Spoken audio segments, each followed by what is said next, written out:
Hey guys, welcome back to yet another episode on business.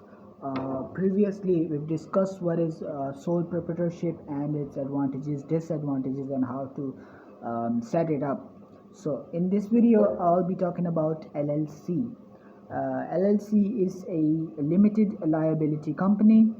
It's actually a business structure in the US that protects the assets of its owners from lawsuits and creditors concerning with the company's business debts. So, a limited liability, as the name suggests.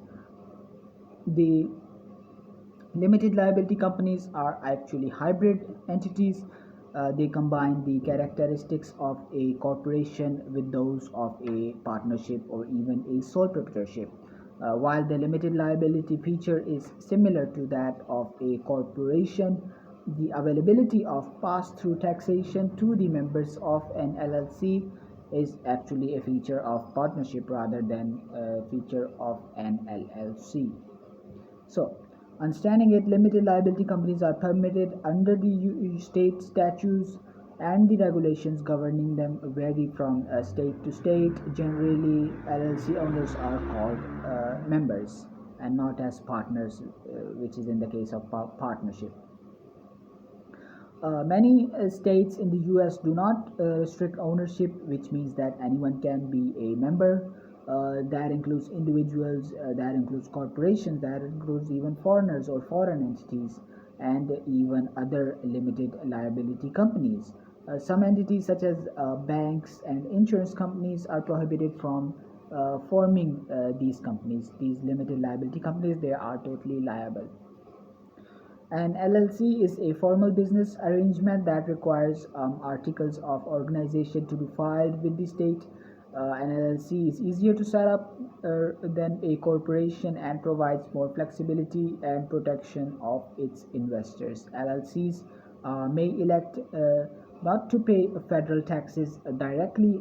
Instead, their profits and losses can be reported on personal tax as well, or the LLC may choose to be classified as a corporation with tax purposes. So, uh,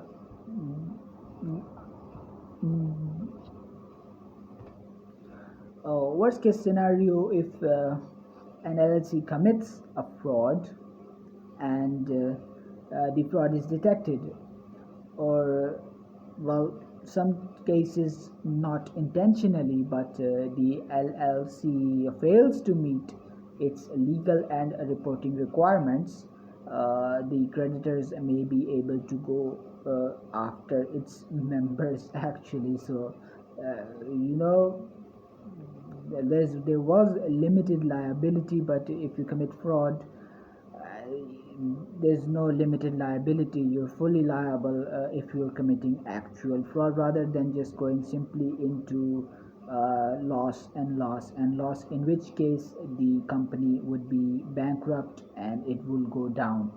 To end with, the limited liability companies should never be confused with an unlimited liability company, also known as ULC, which is actually a corporate structure that is allowed in certain countries, that is allowed in some Canadian provinces, and that is allowed in some states of the US as well. So there's in the former there is limited liability, and as the name suggests, in the latter there is absolute unlimited liability. It's actually a corporation. So someone would be there in the corporation, the board actually, who would be completely liable to business, or rather should I say corporate losses and its activities. So that's all for this video, and hope you learn from it. And in the next, I'll be discussing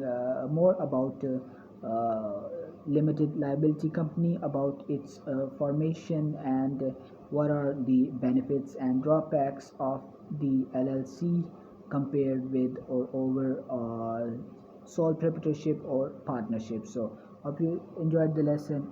That's all for this video, and as always, thanks for watching.